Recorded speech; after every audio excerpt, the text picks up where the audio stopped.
Hello everyone हिजो हामीले के पढेको थिए अ फीट अन फीट पढेको थियो तेन्जिङ नोर्गे र एडमन्ड हिलरीको माउन्ट एभरेस्ट चढेको कथा पढेको थियो र मैले एक्टिभिटी पनि दिएको थिए हैन तिमीहरूले गरे कि गरेन आई होप सो तिमीहरूले गरे होला र आज चाहिँ म एक्टिभिटी 1 को चाहिँ आन्सर भन्दैछु What happened on May 29th 1953 Follow the given sequence and described 4 AM 4 AM मा के भएको थियो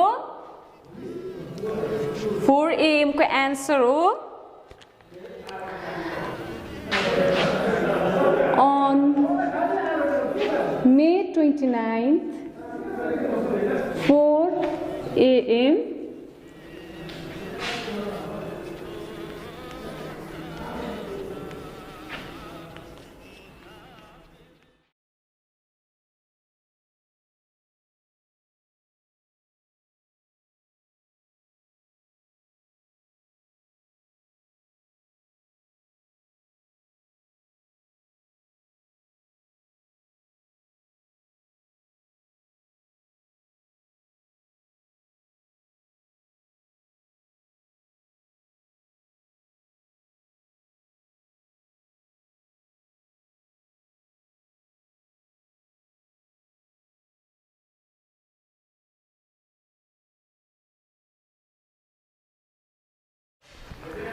On May 29th, 4 AM, Edmund Hillary and Tenzing Norgay got up and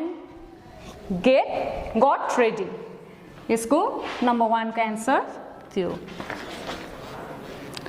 अब 2 6:30 AM 6:30 AM मा के भएको थियो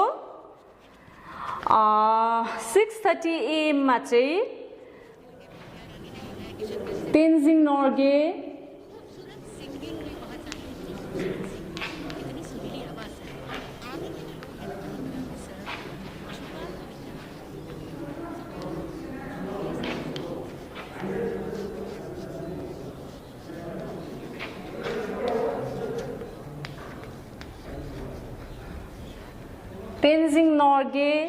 and Edmund Hillary left the camp.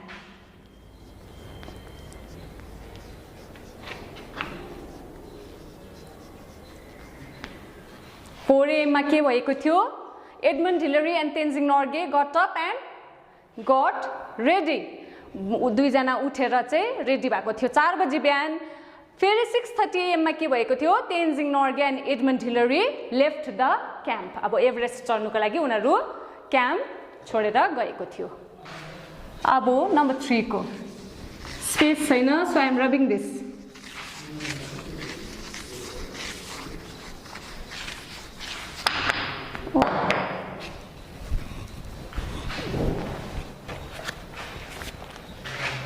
Number 3 को आन्सर छ 11:30 AM मा के भएको थियो What happened at 11:30 AM Edmund Hillary and Tenzing Norgay 11:30 मा के भएको थियो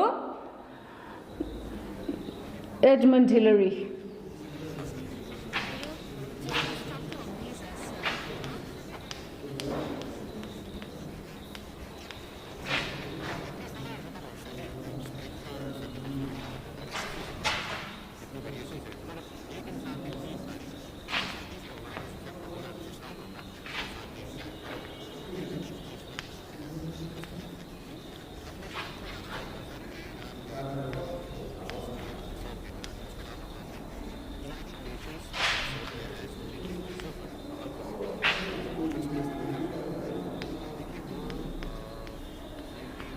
के भएको थियो 11:30 AM मा Edmund Hillary and Tenzing Norgay reached the summit of Mount Everest.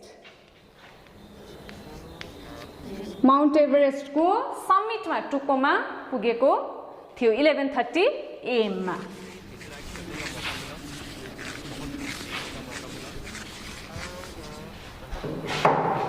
अब 11:45 AM मा 11:45 AM मा के भएको थियो 11:45 AM मा उनीहरू 11:30 मा तेन्जिङ नोर्गे र एडमन्ड हिलरी माउन्ट एभरेस्टको टुप्पोमा पुगेको थियो 15 मिनट मात्रै बस्यो अन्त 11:45 मा के भयो रेजोल्यूशन के लिए कुछ यूएन का एक मैंडेट था उसको कंप्लीट करने के लिए उधर गए हुए थे उनको मैं खासकर एक मिशन था उसका नाम था UNAVEM verification mission okay which later on became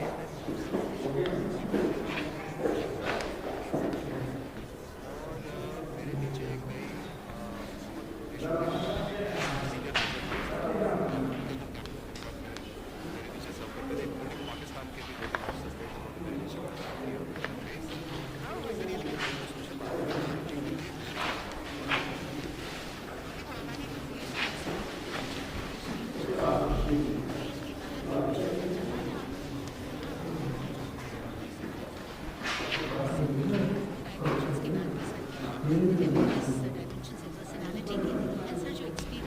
के भएको थियो 11:45 AM मा Tenzing Norgay and Edmund Hillary made the way back the mountain उनीहरू 15 मिनट माथि बसेर त्यहाँदेखि 15 मिनट बाद 11:45 AM मा चाहिँ मुनि झर्नु थालेको थियो अब will go to the next activity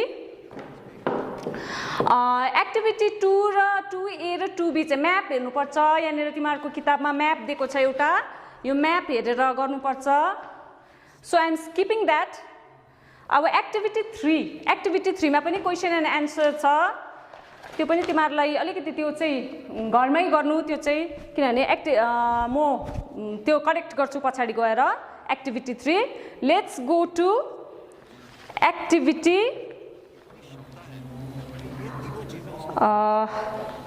let's learn page number 27 अब त्यहाँनिर जाउँ है त let's read the words Edmund Hillary, Tenzing Norgay, Colonel Hunt, Mount Everest, China, Boots, Glacier, India, Rope.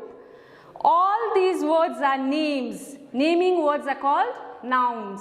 Nouns are naming words. जस्तै जुनै पनि कुराको नामलाई चाहिँ के भन्छ noun भन्छ. What is noun?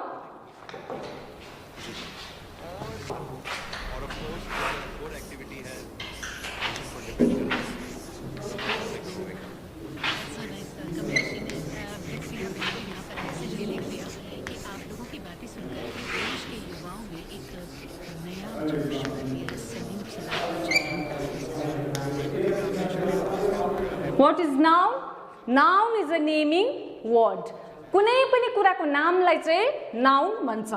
Noun जस्तै मान्छेको नाम, प्लेसको नाम, जे को पनि नाम जस्तै table, chair, Rita, Gita, Sita, everything जुनै पनि चीजको नामलाई चाहिँ के भन्छ नेमिङ वर्डलाई चाहिँ भन्छ टेबल, चेयर, गंगा, रिभरको नाम, प्लेस इन्डिया कुनै पनि प्लेस एनिमल थिङ जेको पनि नामलाई चाहिँ के भन्छ नाउन भन्छ अब जस्तै एक्टिभिटी 5 मा दिएको छ now classify the nouns and fill in the table one is done for you के दिएको छ अब यो टेबल चाहिँ फिल गर्नु भनेको छ नेम अफ अ पर्सन एउटा चाहिँ गरिदिएको छ नेम अफ अ पर्सन के हो एडमन्ड हिलरी गरिदिएको छ त्यहाँ माथि नामहरु दिएको छ त्यसमा एडमन्ड हिलरी गरिदिएको छ name of a place India name of things boots छ अब नेम अफ अ पर्सन माथि एडमन्ड हिलरी तेन्जिङ नर्गे र एडमन्ड हिलरी इन्डिया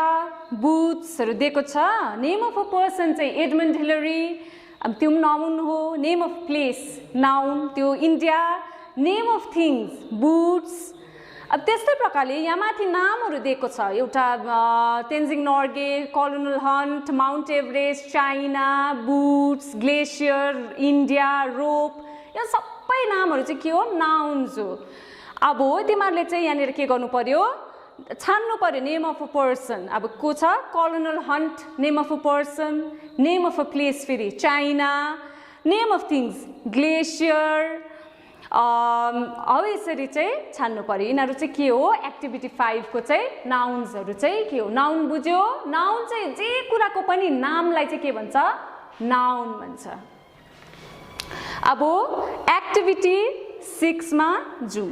एक्टिभिटी 6 मा जानुभन्दा अगाडि चाहिँ लेट्स लर्न माथिपट्टि page number 28। India is a country. The word India is the name of a particular country. India is a proper noun. A proper noun specifically indicates the name of any person, country, mountain, river, etc. The word country is more general. The word country is a common noun. A common noun indicates a general reference.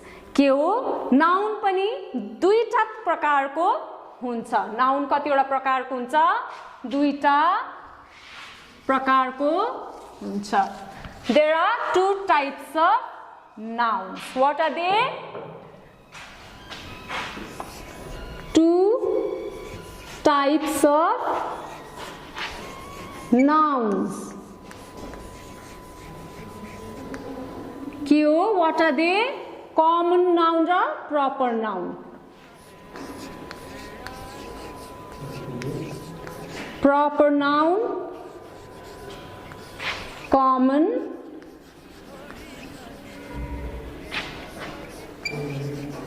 noun. अब there are two types of noun, proper noun and common noun. India is a country. Country पनि एउटा noun नै हो। Country चाहिँ के हो? जेनरलमा अरू अरू पनि त कन्ट्री छ, इन्डिया मात्रै त कन्ट्री होइन। इन्डिया चाहिँ हो प्रपर नाउन, इन्डिया स्पेसिफिक हो, एउटै कन्ट्रीको नाम मात्रै छ इन्डिया। इन्डिया चाहिँ हो प्रपर नाउन। कमन नाउन चाहिँ कमन भनेको अब अरू अरू अरू पनि भएको थुप्रै, जस्तै कमन नाउनमा चाहिँ हो कन्ट्री। कन्ट्री भनेको चाहिँ कमन हो। USA is a country, USA proper noun भयो, कन्ट्री कमन नाउन भयो। हौ त्यस्तै प्रकारले कमन नाउनले चाहिँ जेनरलमा भन्छ, सबैलाई जेनरलमा बुझाउँछ, अरू अरू अरू पनि हुन्छ। अब एक्टिभिटी 6 मा जाँदाखेरि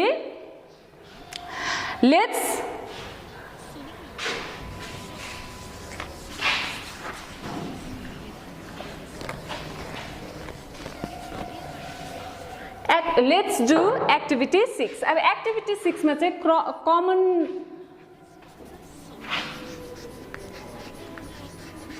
कमन नाउन र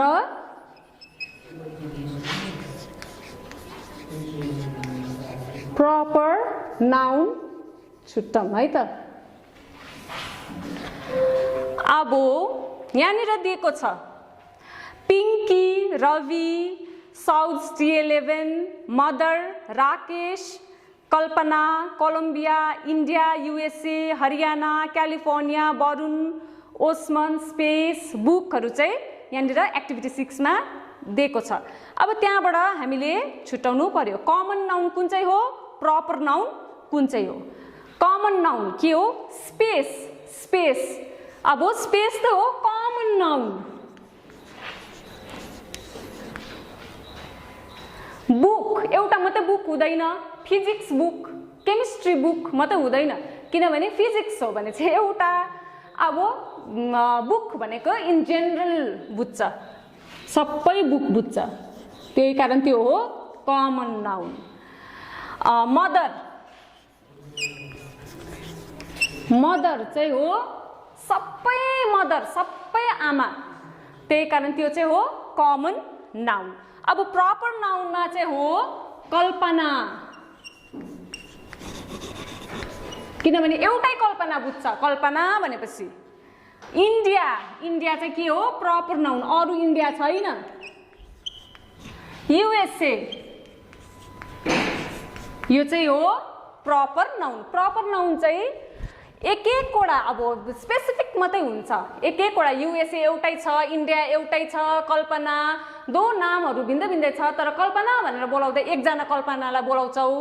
हौ त्यस्तै कमन नाउनहरू चाहिँ कमन भनेको त कमन सबैतिर भएको चाहिँ के हो? स्पेस, बुक, बुकहरू पुरा थुप्रै बुक, मदर, हौ त्योहरू चाहिँ के हो? Common noun. अब एक्टिभिटी यो बुझ्यो कि बुझेन? अब एक्टिभिटी 7 मा जाउँ। अब एक्टिभिटी 7 मा चाहिँ के रहेछ? Masculine gender and feminine gender. Gender छुट्याउनु पर्ने रहेछ, त्यसलाई चाहिँ नेपालीमा चाहिँ स्त्रीलिङ्ग र पुल्लिङ्ग भन्छ, मेल र फिमेल। त्यो छुटाउनु पर्यो. Let's identify the words signifying masculine and feminine gender in the passage. माथि यहाँनिर प्यासेज म पढेर सुनाउँछु. यो प्यासेजमा के छ, मुनिपट्टि अब masculine gender र feminine gender छुटाउनु पर्छ. Once upon a time there lived a powerful king. Once upon a time, एक समयमा के को बस्नुहुन्थ्यो अरे? There lived a powerful king. एकजना एकदमै शक्तिशाली राजा बस्नुहुन्थ्यो अरे. He had a beautiful garden. उसको के थियो? एकदमै सुन्दर गार्डन, बगैँचा थियो. In it there were flower trees beside a lake. लेकको पछाडि उसको पोखरी थियो. पोखरीको छेउमा चाहिँ के थियो? साइडमा चाहिँ फूलहरू, रुखहरू थियो अरे. Bees came and sat on the flowers. मौरीहरू आएर फूलमा बस्थे अरे. Peacocks danced in the garden. पिककहरू मजुर चाहिँ आएर गार्डनमा नाच्थे अरे. A goose swam in the lake. Drones flew upon in the garden. A queen loved the garden. In the evening, she sat there and watched the peahens picking at the grains. A gander glided on the water. के भयो? अब यहाँनिर यो दिएको छ, जति पनि यो लाइन्स दिएको छ, यहाँबाट चाहिँ अब तिमीहरूले चाहिँ मस्कुलाइन जेन्डर र फेमिनाइन जेन्डर चाहिँ छुटाउनु पर्यो.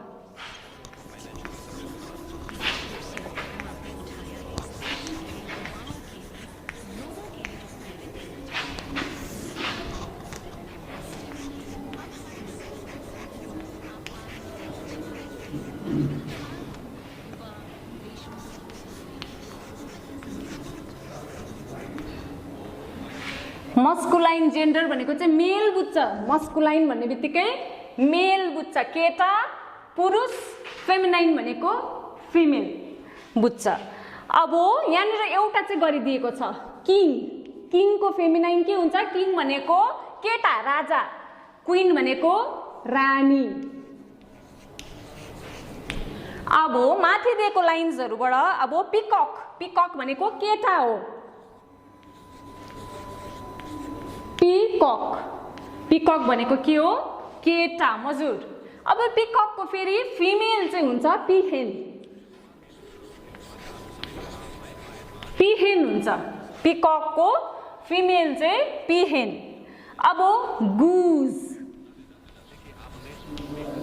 पानीमा हुन्छ नि गुज, डकहरू, गुजहरू. त्यसको चाहिँ हुन्छ, गुज चाहिँ मेल हो.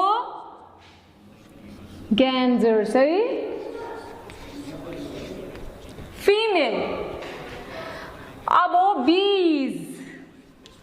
बीज चाहिँ हो मौरी, जसले चाहिँ मह बनाउँछ. र बीजको चाहिँ फेमिनाइन चाहिँ हो ड्रोन.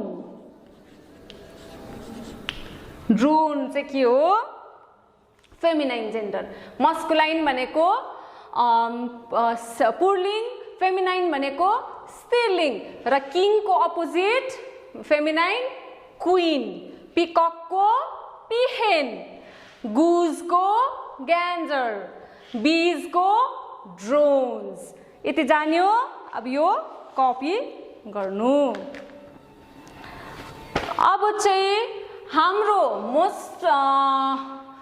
अलमोस्ट हामीले चाहिँ यो एक्टिभिटी सकिसकेको छौँ र म क्वेसन एन्सरपट्टि जान्छु. अगाडि पेज नम्बर 25 मा त्यो चाहिँ एक्टिभिटी 3 चाहिँ घरमा अलिकति किताब पढिकन ट्राई गर्नु र नजानेको चाहिँ म हेल्प गर्छु. Who was the leader of the British expedition of 1953? British एक्सपिडिसनको लिडर को थियो? ब्रिटिश एक्सपिडिसनको लिडर चाहिँ हुनुहुन्थ्यो कलोनल जन हन्ट. कलोनल जन hunt was the leader of the British expedition of 1953. त्यसको आन्सर त्यो हो. How many climbers were chosen for the expedition? कति जना थियो? 11 climbers were chosen for the expedition. 11 जनामा तर 4 जना मात्र सिलेक्ट भयो. How many climbers got the chance to climb on the top? कति जनाले? How many climbers got the chance to climb on the top? 4 climbers got the chance to climb on the top. Who were the members of the first team? First टिमको members को थियो Tom Bourdillon and Charles Evans were the members of the first team. Who are the members of the second team? यो त क्वेसनमा छैन तर म भन्दैछु. Edmund Hillary and Tenzing Norgay were the climbers for the second team. र यति जान्यो. यो खातामा तिमीहरूले कपीमा एक्सर्साइज कपीमा गर्नु पढ्नु पनि अन्त घरबाट बाहिर ननिस्किनु. Okay, till then bye bye. Will meet you in the next chapter. Thank you. र तेस्रो श्रेणीका नानीहरू, आज हामी फेरि भेट भएका छौँ. आज हामी भाषा विषय अन्तर्गत हाम्रो अध्याय वन जङ्गल अध्ययन गर्नेछौँ. हाम्रो भाषा भन्नाले हाम्रो भाषा नेपाली हो. जसरी हामी केही कुरो उद्गार पोख्नलाई, केही कुरो भन्नलाई, केही कुरो बुझ्नलाई हामी जुन चाहिँ माध्यम अपनाउँछौँ त्यही भाषा हो. भाषाद्वारा नै हामी धेरै कुरा जान्दछौँ. यस सोचले हामीले जन्मदेखि नै केही न केही सिकिरहेका हुन्छौँ अथवा भाषा सिकिरहेका हुन्छौँ. आमाको मुखबाट पनि हामी भाषा सिक्छौँ, घर परिवारबाट पनि हामी भाषा सिक्छौँ, साथी सङ्गीबाट पनि हामी भाषा सिकिरहेका हुन्छौँ. त्यस्तै प्रकारले गाउँ समाजबाट पनि हामी केही न केही सिकिरहेका हुन्छौँ. एवं रीतिले हामी स्कुल गएर पाठशाला गएर पनि यसरी भाषाहरू सिकिरहेका हुन्छौँ. भाषाद्वारा नै हामीले शिक्षा हासिल गर्छौँ. भाषाद्वारा नै हामी सबै कुरा जान्दछौँ. अब हामी नेपाली भाषा बोल्छौँ, त्यस्तै प्रकारले अरू हाम्रो देश विभिन्न जाति संस्कृतिले भरपुर देश हो. आफ्नो आफ्नो भाषाहरू छन्. बङ्गालमा बङ्गालीहरूले बङ्गला भाषा बोल्छन्, बिहारमा बिहारी, त्यस्तै प्रकारले पन्जाबमा पन्जाबी बोल्छन्, त्यस्तै प्रकारले महाराष्ट्रमा मराठी भाषा बोल्छन्, असममा असमिज बोल्छन्. त्यस्तै प्रकारले हाम्रो पनि भाषा नेपाली हो. र अब यो भाषा अथवा नेपालीको श्रेणी अब हामी सञ्चालन गर्न लागिरहेका छौँ. र आजको यो शीर्षक छ वन जङ्गल. अब वन जङ्गल भनिसकेपछि हामीलाई लाग्छ कि धेरै रुखहरू भएको बाक्लो घना जङ्गल बुझ्छौँ. जङ्गल भनेको नै वन, वन भनेको नै जङ्गल. अनि साधारण भाषामा हामी फारस पनि भन्छौँ, अङ्ग्रेजीमा फरेस्ट पनि भन्छौँ. र आज त्यही वन जङ्गलको विषयमा हामी केही अध्ययन गर्छौँ. यो तेस्रो श्रेणीको पुस्तक सयपत्री नेपाली तेस्रो कक्षा लेखिएको छ. यो तिमीहरूसँग छ यो पुस्तक. यो पुस्तक खोलेर बस्नु. अनि यसको पृष्ठ छ वन जङ्गलको पृष्ठ 11. खोलेर बस्नु. एकपल्ट म एउटा प्याराग्राफ पढेर सुनाउँछु. वन जङ्गल. अब व दन्ते न वन, ज अङ हलन ग ल जङ्गल, वन जङ्गल. अब यो वन जङ्गल लेख्नुहुने सर हुनुहुन्छ, महाशय हुनुहुन्छ टिबी ठकुरी. अब टिबी ठकुरीको बारेमा केही संक्षिप्तमा म बताइहाल्छु. उहाँ कालिम्पोङ निवासी हुनुहुन्थ्यो. उहाँ बिटी कलेज कालिम्पोङका प्रिन्सिपल हुनुहुन्थ्यो. उहाँ भयङ्कर शिक्षाविद हुनुहुन्थ्यो. उहाँ अहिले बित्नु भएको छ. उहाँद्वारा लिखित यो लेख हो वन जङ्गल. र म एकपल्ट पढेर सुनाउँछु, सरस्वती पढेर सुनाउँछु. एकपल्ट हेर्नु किताबमा.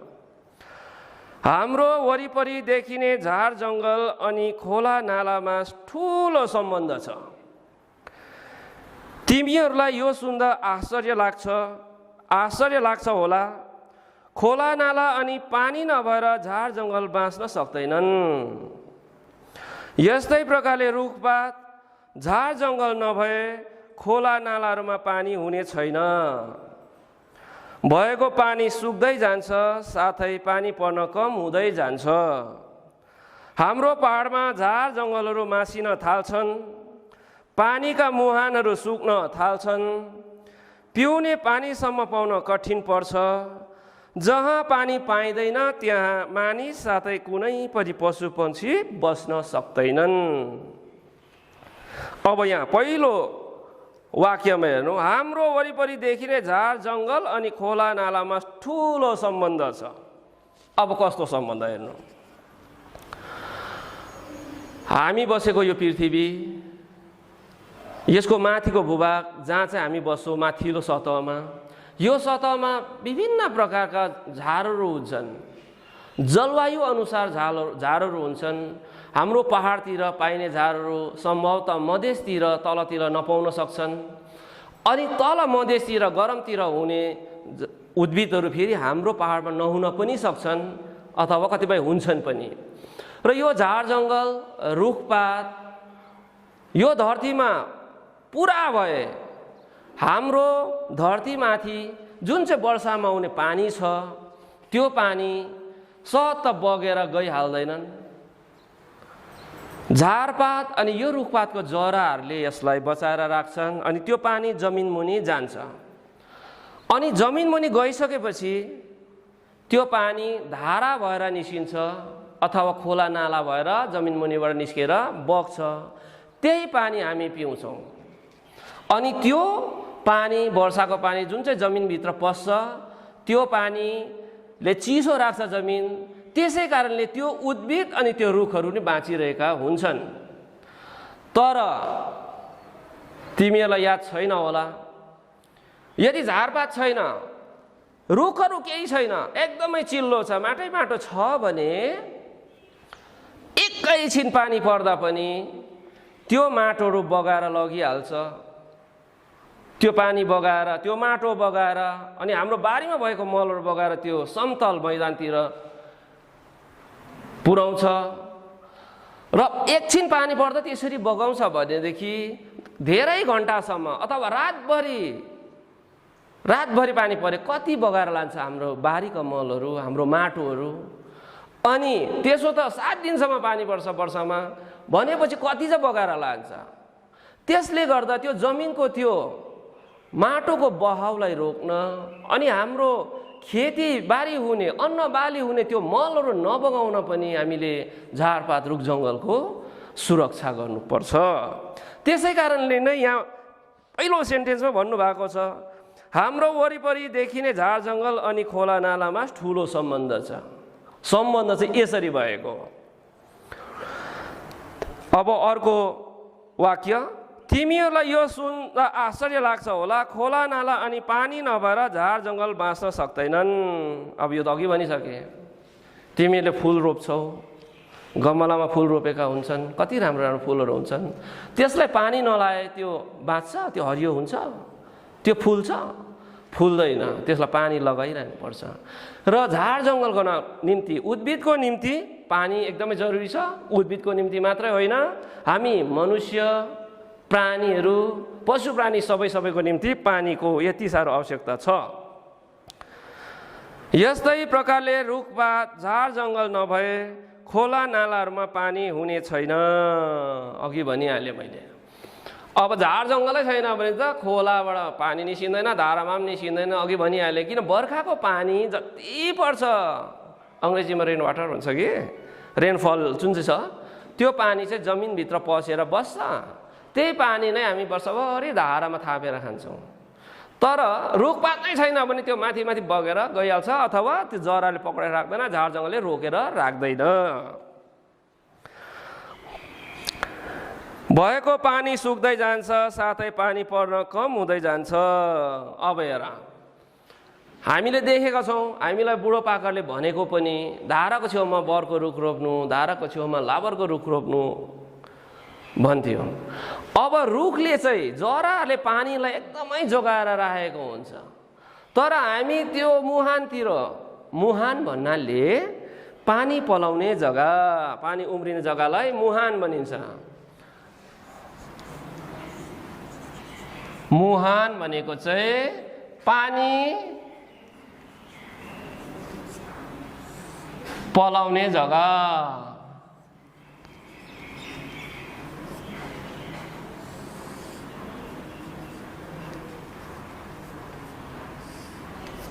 अब रुखहरू काटिदियो भने पानीको जुन चाहिँ मुहान छ त्यो सुक्दै जान्छ, अब सुकिहाल्छ त्यो। पिउने पानीसम्म पाउन कठिन पर्छ। जहाँ पानी पाइँदैन त्यहाँ मानिस साथै कुनै पशु पक्षी बस्न सक्दैनन्। अब हेर, रुखहरू सबै मासिदिए, रुखहरू सबै ढालिदिए, एउटा उजाड रुखरुखे डाँडा हुन्छ, खडेरी हुन्छ र त्यहाँ पानी पनि हुँदैन, पिउने पानी हुँदैन। हामीलाई त दिनमा धेरै पानी पिउनुपर्छ। हामी खानेकुरा पकाउँदा, खाना बनाउँदा हामीलाई पानी चाहिन्छ, बर्तन धुनलाई पानी चाहिन्छ, हामीलाई लुगा धुनलाई पानी चाहिन्छ, अनि हामीलाई नुहाउनुको लागि पानी चाहिन्छ, अनि हामीलाई पिउनको लागि पानी चाहिन्छ। त्यसले गर्दा यसरी रुखरुखे भए मरुभूमिमा परिणत हुन्छ। त्यसले गर्दा हामीलाई पानीको अनिकाल पर्छ, पिउने पानी हुँदैन।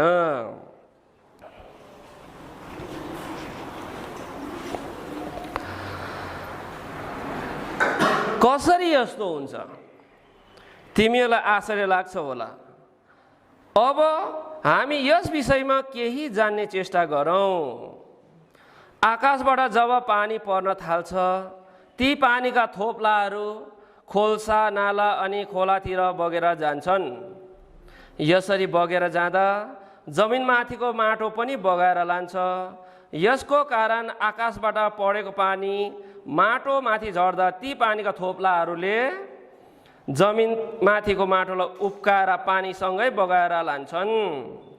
तिमीहरू मनमा नै सोच, यदि यस प्रकारले पानी 10-15 मिनट मात्र पर्दा पनि कति थुप्रो माटो बगाएर लान्छ होला।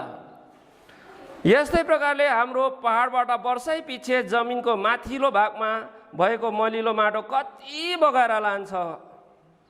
यसरी बगाएर लगेको हाम्रो मलिलो माटो समतल भूमिमा पुग्छ।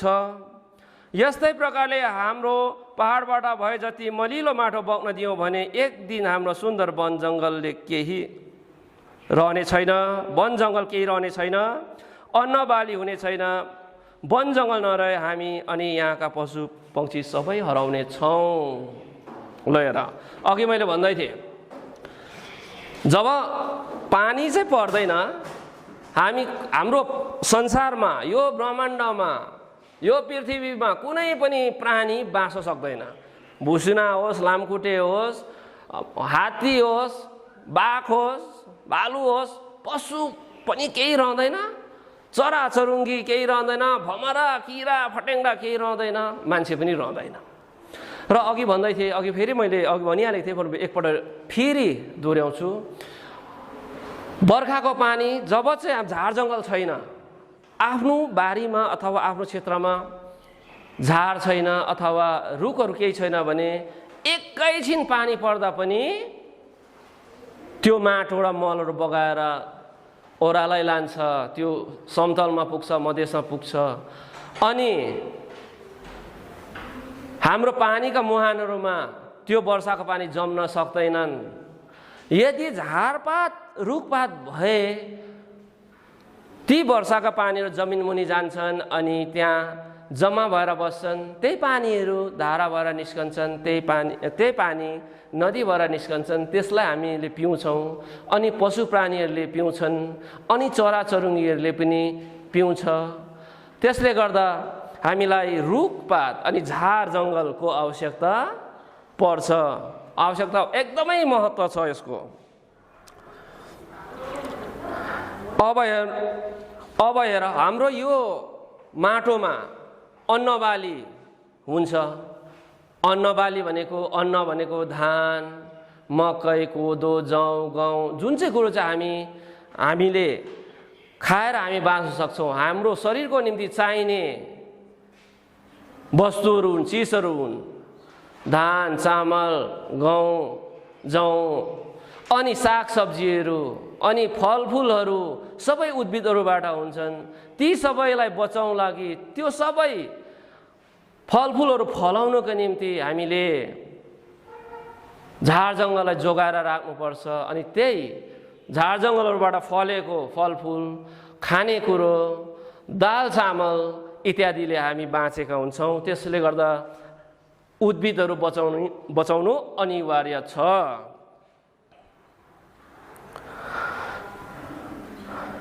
यसरी बगाएर लगेको हाम्रो मलिलो माटो समतल भूमिमा पुग्छ। यस्तै प्रकारले हाम्रो पहाडबाट भए जति मलिलो माटो बग्न दियौँ भने एक दिन हाम्रो सुन्दर वन जङ्गल केही रहने छैन, अन्नबाली हुने छैन। वन जङ्गल नरहे हामी अनि यहाँका पशुपन्छी सबै हराउनेछौँ।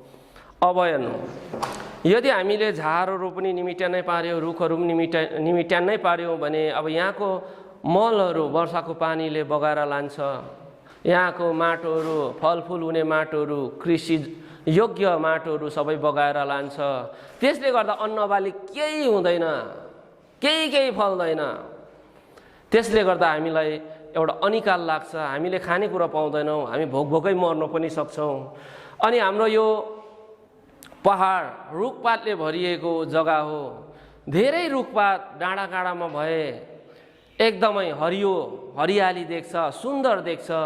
यदि हामीले वन जङ्गललाई माया नगरे, यसलाई दिनहुँ काटे, यसलाई दिनहुँ विनाश गरे, यो केही रहने छैन। हाम्रो सुन्दर पहाड पनि हेरौँ लाग्ने हुने छैन, रमाइलो हुने छैन।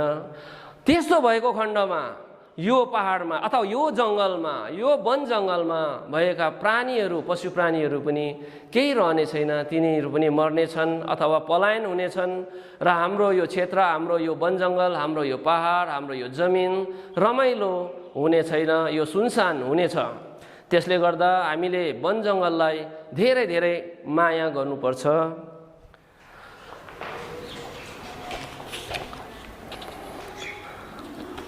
अब यो वन जङ्गलकै विषयमा भन्नुपर्दा पश्चिमी मुलुकतिर, सभ्य मुलुकतिर एकजना नानी जन्मे हजारवटा रुख रोप्ने चलनहरू छ है। हाम्रोमा त त्यस्तो संस्कार छैन। कतिवटा एनजिओसहरूले बिरुवाहरू रोप्ने काम गर्छन्, तर कति बदमासहरूले त्यसलाई काटिदिन्छन्, उखालिदिन्छन्। तर त्यो बिरुवाहरू हामीले देखेकी जोगाउनु प्रयास गर्नुपर्छ। यो एउटा सभ्य समाजको एउटा प्रतीक हो। हामी नानीहरू हौँ, हामीले पनि याद गर्नुपर्छ कि कुनै पनि बिरुवा, कुनै पनि रुखलाई माया गरौँ। एकजनाले वर्षमा 10वटा रुख रोप्नु सके, 10वटा बिरुवा रोप्नु सके, अनि त्यो वर्षैपछि त्यसलाई स्याहार्नु सके, त्यसले एउटा सुन्दरता ल्याउँछ अनि त्यसले हामीलाई सहायता पुर्याउँछ। कसरी सहायता पुर्याउँछ भन्दा हामी बाँच्नु लागि सास फेर्नुपर्छ। सास फेर्नु सकेनौँ भने हामी मर्छौँ। मर्दा त सास त जान्छ, सास चल्दैन र मर्छ। कारण यो वायुमण्डलमा, यो वायुमा हामीले सास फेर्ने एउटा तत्त्व, एउटा हावा पाउँछौँ, त्यो हो अक्सिजन। त्यो अक्सिजन नै हामीले पाएर चाहिँ हामी सास फेर्न सक्छौँ। अनि सास फेर्नु सकेको कारणले गर्दा नै हामी बाँचेका छौँ। र त्यो अक्सिजन चाहिँ कसले दिन्छ भन्दा यही रुखपातले दिन्छ। त्यसै कारणले गर्दा मनुष्य, हामी मान्छे हौँ, मान्छे बाँच्नुको निम्ति पनि अनि पशु प्राणी बाँच्नुको निम्ति पनि हामीले रुखपातलाई धेरै माया गर्नुपर्छ, रुखपातलाई स्याहार्नुपर्छ, सम्हाल्नुपर्छ, त्यसलाई काट्नु हुँदैन। एउटा कुनै पनि रुख, तिम्रो वरिपरि धेरैवटा रुखहरू हुन्छन्, तिम्रो घरको वरिपरि धेरै रुखहरू हुन्छन्। कटुसको रुख भन्छ, धुपीको रुख भन्छ, पानी सास भन्छ, कोही लामपाते भन्छ, कोही चिलाउने, कोही गकुलको रुख भन्छ, धेरैवटा यस्तो रुखहरू हुन्छ। तिमीहरूलाई थाहा छ, घरमा आमाले, बाबाले, दाजुभाइ, दिदीबहिनीले, मामा, काकाहरूले रुखको नामहरू भन्दै गरेका हुन्छन्। कोही सखुवाको रुख भन्छ है। त्यस्तो रुखहरू धेरै हुन्छन्। र जुनै पनि रुख होस्, चाहे त्यो रुख काम लाग्ने होस्, चाहे त्यो रुख काम नलाग्ने होस्, बचाएर राख्नुपर्छ। किनभने त्यही रुखले हामीलाई अक्सिजन दिन्छ, त्यही अक्सिजनले हामीले सास फेर्छौँ, त्यही सास भएको हुनाले हामी बाँचिरहेका छौँ। र अहिले एकछिनको यो आजको निम्ति यो प्याराग्राफसम्म म गराउँदैछु। अब अलिकति शब्दको अर्थपट्टि जाउँ। त्यसमा लेखिएको छ, एक दुईवटा शब्दको अर्थ म ब्ल्याकबोर्डमा लेखिदिन्छु। त्यसपछि तिमीले हेर्नुपर्छ अनि तिमीहरूको खातामा लेख्नुपर्छ। अनि घरमा बस्दा यसलाई हिजे गर्दै पढ्नु पर्यो। जस्तो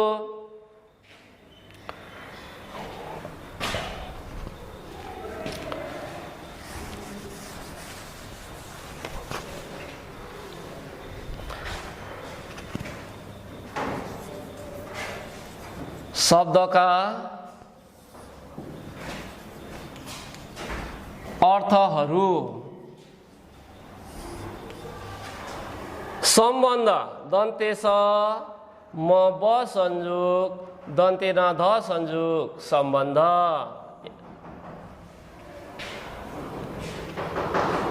यो म ब संयोग म र ब मिलेको भनेको यो आदि म हो आदि मलाई हलन लगायो भने आदि हुन्छ अनि यो संयुक्त अक्षरमा आदि यसरी पनि लेख्न सकिन्छ अब यो दन्तेनमा हलन लगाइदियो भने यो आदि भइहाल्छ त्यो आदिलाई हामी यति मात्रै पनि लेख्छौँ है हामीले क्लास 1 मा पहिलो श्रेणी र दोस्रो श्रेणीमा हामीले संयुक्त अक्षरको बारे हामी पढ्यौँ र संयुक्त अक्षरलाई प्रोनाउन्सिएसन अथवा हिज्जे गर्दा हामीले पढ्नु पर्छ अब यो सम्बन्ध भनेको के हो सम्बन्ध भनेको संयोग दन्ते स अनुसार य ओक ग संयोग अथवा योग पनि भनिन्छ य ओक ग योग संयोग योग अब आश्चर्य आ तालबेस च संयोग रेप य आश्चर्य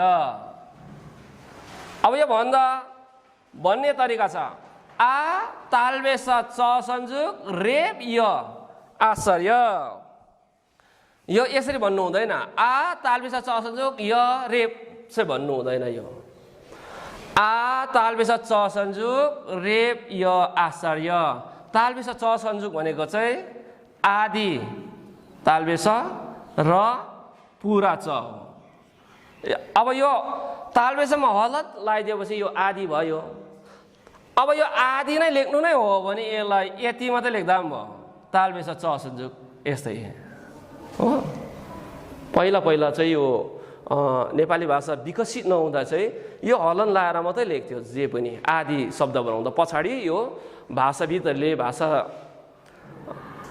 ज्ञाताहरूले यसलाई परिमार्जन गरेर यसलाई यस्तो बनायो अब आश्चर्य भनेको अचम्म अ च म संयोग अचम्म अ च म संयोग अचम्म आश्चर्य भनेको अचम्म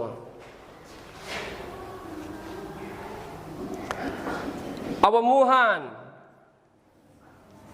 मुहान भनेको पानी उम्रिने जग्गा पानी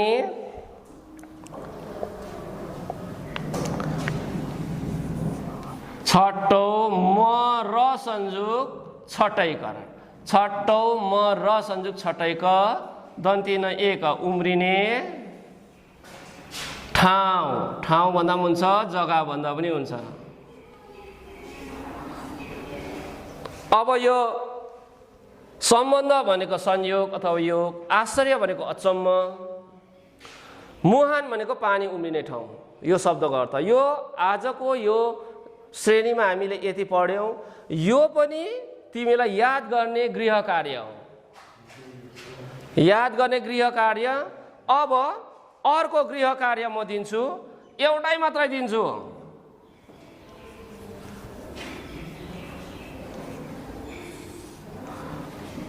तिमीले जानेका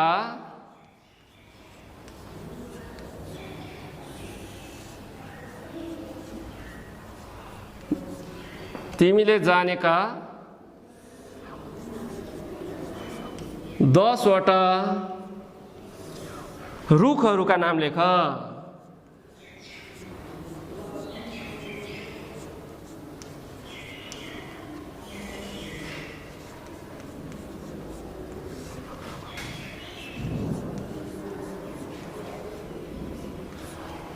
अब तिमीलाई याद भयो अब यो घरमा पढ्नु पर्यो हिज्जे गर्दै पढ्नु पर्यो अनि अर्थ पनि याद गर्नु पर्यो यो पनि गृह कार्य नै हो खातामा लेख्नु पर्यो पहिला त्यहाँबाट याद गर्नु पर्यो अनि यो एउटा चाहिँ लेख्नु पर्यो तिमीले जानेका 10 वटा रुखहरूको नाम लेख यो होमवर्क भयो गृह कार्य। र आज हामी पशु पक्षी सबै हराउने छौँ भन्ने प्याराग्राफसम्म हामीले पढ्यौँ र अब दोस्रो दिन अर्को दिन रहेको हामी पढ्नेछौँ र अब समय भयो र तिमीहरू अर्को श्रेणीमा जानुपर्छ र अहिलेलाई यति नै। चिल्ड्रेन र आजको क्लास चाहिँ क्लास 3 को EVS बाट च्याप्टर नम्बर 2 द प्लान्ट फेरी आज हामी पढ्छौँ र द प्लान्ट फेरी पढ्न अगाडि मैले तिमीहरूलाई बिफोर लकडाउन हामीले स्कुलमा इन्भाइरोमेन्टको विषयमा परिवेशको बारेमा हामीले पढेका थियौँ। Environment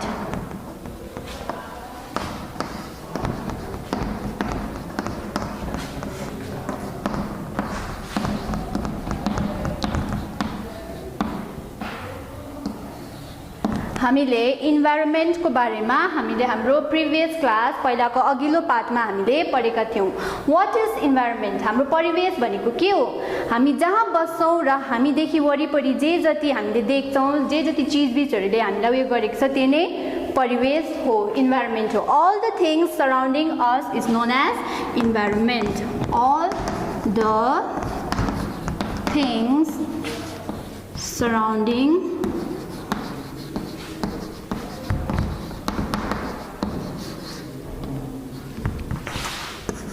us is known as environment.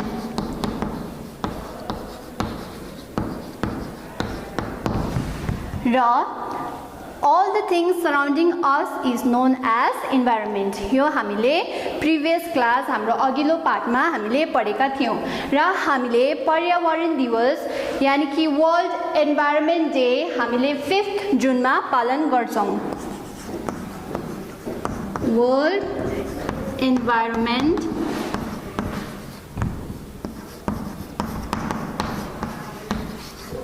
विश्वभरि नै हामीले वर्ल्ड एन्भाइरोमेन्ट डे 5 जुनमा पालन गर्छौँ। यस दिन हामी स्कुलमा पनि हामीले आएर र्यालीहरू गर्छौँ, वरिपरि हाम्रो स्कुलको बाउन्ड्रिजहरू हामी साफसफाइ गर्छौँ, घरतिर पनि हामीले साफसफाइ गर्छौँ र नयाँ नयाँ बिरुवाहरू राम्रो राम्रो सानो सानो बिरुवाहरू हामी रोप्ने काम गर्छौँ त्यस दिन। र त्यो दिन चाहिँ हामी 5 जुनमा चाहिँ हामी वर्ल्ड एन्भाइरोमेन्ट डे पालन गर्छौँ र आज चाहिँ हामी प्लान्टको विषयमा पढ्नेछौँ र प्लान्टको विषयमा पढ्न अगाडि म तिमीहरूलाई यस स्टोरी सुनाउने छु र त्यसको बादमा चाहिँ म तिमीहरूलाई प्लान्टको इम्पोर्टेन्स बारे जानकारी गराउने छु।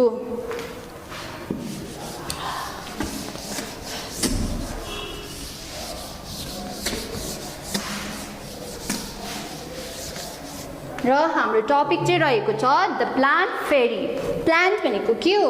प्लान्ट भनेको उद्भिद हो। नेपालीबाट प्लान्टलाई के भनिन्छ? उद्भिद।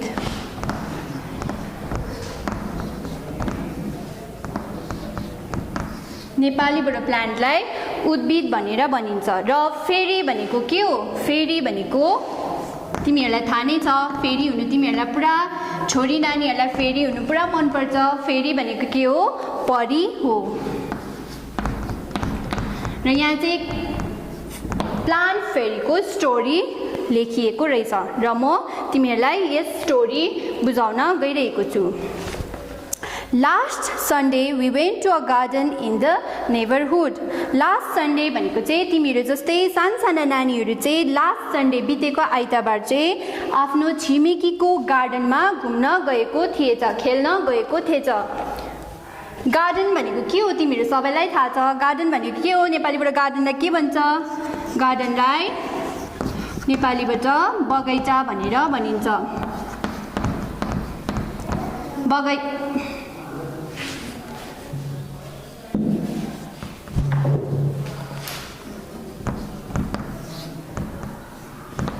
नेपालीबाट गार्डनलाई बगैँचा भनेर भनिन्छ। र बगैँचामा तिमीहरूलाई सबैलाई थाहा छ बगैँचामा के हुन्छ?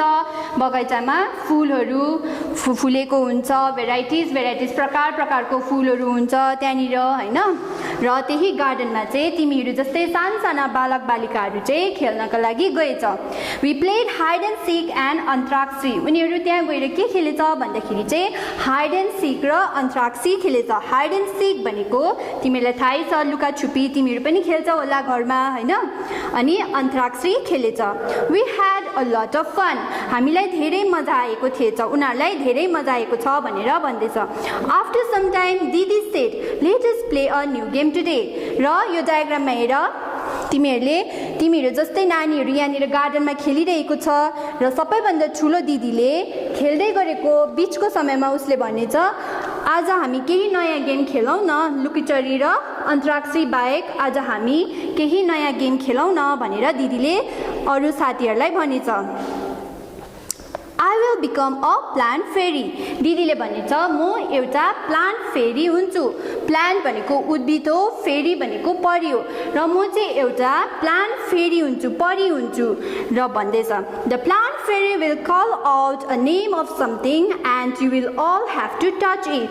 प्लान्ट फेरी म भएपछि म तिमीहरूलाई अर्डर दिन्छु, तिमीहरू यो गर त्यो गर यो छुअ भनेर म तिमीहरूलाई अर्डर दिन्छु र तिमीहरू चाहिँ गएर त्यस प्लान्टलाई छुनुपर्छ। त्यस मैले जेलाई अर्डर गर्छु त्यो कुरालाई गएर चाहिँ तिमीहरूले छुनुपर्छ। टच भनेको छुनु, टच भनेको के हो? छुनु। The game began. Game start भयो।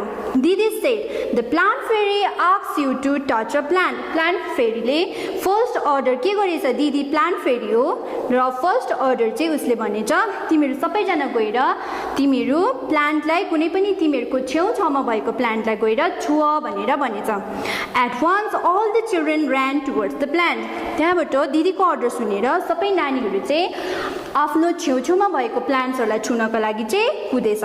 देख्यौ होला तिमीहरूले यहाँ डायग्राममा पनि आमु हेल्ड द मेरीगोल्ड प्लान्ट। उसले चाहिँ मेरीगोल्ड प्लान्टलाई गएर छुएछ। त्यस्तै गरेर Dayaram caught hold of a neem tree and stood there. Dayaram चाहिँ छेउमा भएको निम ट्रीलाई गएर अँगालेर बसेछ। त्यसरी माइकल टच्ड अ मेहन्दी बुस। माइकलले चाहिँ मेहन्दी बुसलाई गएर समातेछ। सपनम स्याट टचिङ अ ज्यास्मिन प्लान्ट। सपनमले चाहिँ ज्यास्मिन प्लान्टलाई समातेर बसेछ। दिदी सेड भेरी गुड। दिदीले के भन्छ? राम्रो गर्यो, very good. Everyone has touched a plant. सबैजनाले मैले अर्डर गरेको प्लान्टलाई गएर छुयो, भेरी गुड भनेर भन्दैछ। But have you notice that all the plants are different from each other. तर तिमीहरूले याद गर्यौ कि गरेनौ? तिमीहरूले छुएको छेउछाउमा भएको प्लान्ट्सलाई मैले जब अर्डर गरेँ गएर छुଅ भनेर अर्डर गरेँ र तिमीहरू दगुरेर गएर छुयौ, तर तिमीहरूले याद गर्यौ कि गरेनौ कि तिमीहरूले छुएको प्लान्ट चाहिँ भिन्न भिन्नै छ भनेपछि plants are of different kinds. बुझ्दैछौ तिमीहरूले?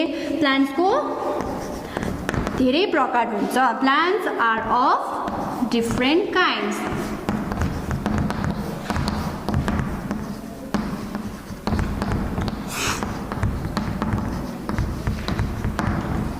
प्लान्ट्सको धेरै प्रकार हुन्छ भनेर तिमीले जान्यौ होइन। दिदी are you also sitting on little plant said Sapnam. तपाईँ पनि सानो प्लान्टमा बसिरहनु भएको छ। Can you name the plant on which दिदी वाज सिटिङ। दिदी कुन चाहिँ प्लान्टमा बसिरहेको छ तिमीहरू भन्न सक्छौ भनेर चाहिँ साथीभाइलाई सोध्दैछ। The game started again. Game फेरि रिस्टार्ट भयो। The plant fairy now said touch a tree which has either a thick or a thin trunk. अब म तिमीहरूलाई अर्डर गर्दैछु, जाऊ गएर कुनै पनि तिमीहरूको छेउमा भएको रुखलाई समात जो कि ठुलो गोलाइको पनि हुनसक्छ र सानो गोलाइको पनि हुनसक्छ। अब तिमीहरू हेर,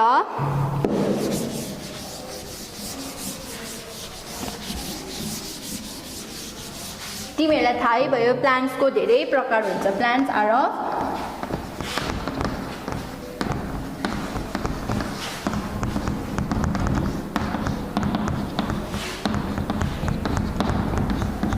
काइन्ड्स होइन।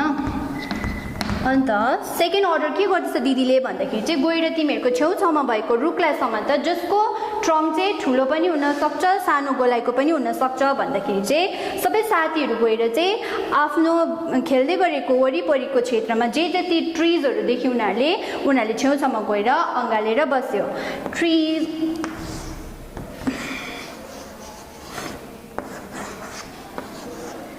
अब यो ट्री हो भन्ने होइन। दिस इज ट्रङ्क ट्रीको यसलाई चाहिँ हामी के भन्छौँ ट्रङ्क भनेर भन्छौँ ठिक छ गोलाई The children ran again to touch the trees with thin or thick trunks. नानीहरू सबैजना दगुरेर छेउमा भएको थिक नभए थिन ट्रङ्क्सलाई गएर समात्यो Have you seen a tree with a trunk as thick as the one shown in the picture? र यहाँनिर अथरले तिमीहरूलाई सोध्दैछ यहाँनिर देखाइरहेको पिक्चरमा भएको ट्रङ्क भन्दा ठुलो या सानो ट्रङ्क भएको ट्रिजहरू तिमीहरूले देखेको छौ भनेर तिमीहरूलाई सोध्दैछ अब तिमीहरूले यहीँबाट यही क्लासरुमबाट पनि यसो बाहिर गयो भने तिमीहरूको घरको वरिपरि बाहिर गयो भने तिमीहरूले धेरै वन जङ्गलहरू त देखेकै छौ हैन र यता तिमीहरूले प्राय देखिरहेको रुख धुपीको रुख त तिमीहरूले सबैले देखेकै छौ हैन र धुपीको रुखहरूको गोलाइहरू कसै ठुलो हुन्छ कसै सानो पनि हुन्छ हैन र अथरले त्यही सोध्दैछ Michael found the game very interesting. र सबै साथीहरूको बीचमा एकजना माइकल भन्ने सानो केटालाई चाहिँ त्यो गेम चाहिँ एकदमै इन्ट्रेस्टिङ लागेछ He thought how lucky the fairy was. उले सोचेछ फेरी त कति लकी दिदीले त जे अर्डर गर्यो त्यो सबैले टेर्दैछ सबैले मान्दैछ भनेपछि फेरी त कति लकी भनेर माइकलले सोच्दैछ She could order everyone around. उले जे जति अर्डर गर्छ उले जे जति निर्देश गर्छ दिदीले सबैले मानिरहेको छ कति लकी रहेछ यो फेरी हुनु त भनेर चाहिँ माइकलले सोच्दैछ Now I want to be a plant fairy said Michael. माइकलले भनिन्छ अब दिदी भएको देखेर उलाई पनि हुनु मन लागेछ सबैलाई परी हुनु त मन लाग्छ हैन र माइकलले भनिन्छ अब दिदी परी भइसक्यो अब म हुन्छु भनेर चाहिँ भन्दैछ The children laughed aloud. A boy fairy? तिमीले कहिले केटा फेरीहरू देखेछौ प्राय केटी फेरीहरू हुन्छ हैन अब तिमी चाहिँ केटा भएर पनि फेरी हुने भनेर चाहिँ भन्दैछ They were now ready to take orders from the new plant fairy. अब नयाँ प्लान्ट फेरी माइकलकोबाट चाहिँ साथीभाइहरू सबैले अर्डर लिएर गेम खेल्नु रेडी भएछ Michael said Get me some leaves quickly. अब माइकलको थर्ड अर्डर के थियो भन्दाखेरि चाहिँ जाऊ गएर तिमीहरूको गार्डन वरिपरि भएको लिभ्सहरू चाहिँ कलेक्ट गरेर ल्याऊ भनेर चाहिँ न्यू फेरी द्याट इज माइकलले अर्डर गर्दैछ but remember you are not to pluck the leaves from the plant said दिदीले के भन्दैछ तर याद गर तिमीहरूले छेउमा भएको रोपेको फुलहरूको पत्ताहरू चाहिँ चुडाएर चाहिँ नल्याऊ it's very bad habit okay न The children ran to collect the leaves which were lying on the ground. र नानीहरू चाहिँ भुइँमा झरेको फुल पत्ता लिनको लागि चाहिँ कुदेछ अरे ठीक छ Aram said, I did not know that there were so many types of leaves. Look, some are round, some are long, some are triangular. दयारामले भन्दै सबैजनाले लिभ्स कलेक्ट गरेर त ल्यायो अन्त दयाराम भन्ने केटाले भन्दैछ तिमीहरूले याद गर्यौ सबै लिभ्स त एकै प्रकारको हुँदैन रहेछ कसै गोलो आकारको हुँदो रहेछ सम आर लङ लामो पनि हुँदो रहेछ सम आर ट्रायंगल भनेको ट्रायंगुलर इन शेपको पनि हुँदो रहेछ तिमीहरूले याद गर्यौ भनेर चाहिँ साथीभाइलाई सोध्दैछ भनेपछि तिमीहरूलाई थर्ड कुरा के याद भयो भन्दाखेरि चाहिँ लिभ्स आर अल्सो डिफरेन्ट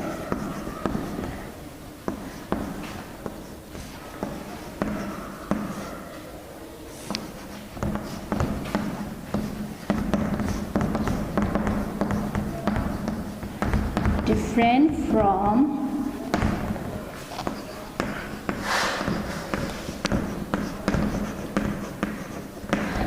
कसै लिभ्स राउन्ड आकारको हुन्छ भने कसै लिभ्स लामो पनि हुन्छ कसै ट्रायंगुलर पनि हुन्छ र मैले पनि यहाँ तिमीहरूलाई देखाउनको लागि लिभ्सहरू ल्याएर आएको छु These are all different kinds of leaves. यो लिभ्स कस्तो छ ठुलो छ लामो लामो खालके छ हैन सँगैमा यो लिभ्स कस्तो छ सानो सानो खालके छ यहाँ हेर These are all different kinds of leaves. Okay? अब अर्को साथीले भने Amu said they are of so many different colors as well.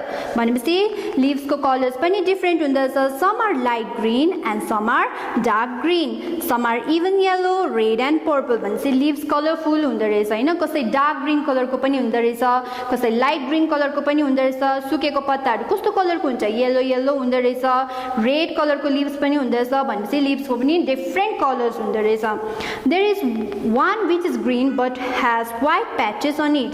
यहाँनिर एउटा मैले ग्रीन पत्ता पनि पाए तर त्यसमा white patches भएको पत्ता पनि मैले पाए भनेपछि leaves are of different colors भन्दैछ even the margins of these leaves are different from each other. हेर त यो मार्जिन्सहरु पनि डिफरेन्ट छ भनेपछि पत्ताको पनि डिफरेन्ट काइन्ड्स अफ लिभ्स हुँदो रहेछ भनेर चाहिँ भन्दैछ. Amu and Sapnam shouted together, we also want to be a plant fairy. अब माइकल फेरी भएको देखेर अमु र सबनमलाई पनि फेरी हुनु मन लागेछ र अब चाहिँ माइकल पनि भयो फेरी, दिदी पनि भयो र अब चाहिँ म र अमु र सबनम हुन्छु भनेर चाहिँ अमुले भन्दैछ. दिदी said not today, maybe next Sunday, आज होइन तर हामी नेक्स्ट सन्डेमा चाहिँ हामी खेलौँ. It is time to go home now भनेपछि के भन्दैछ दिदीले, अब घर जाने समय भयो, आज होइन हामी नेक्स्ट विक चाहिँ हामी खेलौँ, आज चाहिँ हाम्रो घर जाने समय भयो भनेर चाहिँ दिदीले भन्दैछ. र तिमीहरूले स्टोरी बुझ्यौ. स्टोरी चाहिँ के को विषयमा थियो? स्टोरी चाहिँ प्लान्टको विषयमा थियो हैन.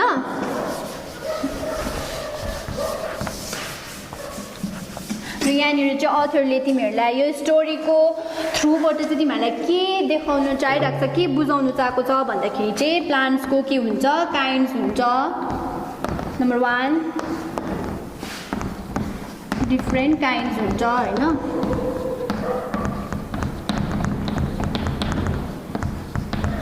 Secondly, plants are of different shapes and sizes.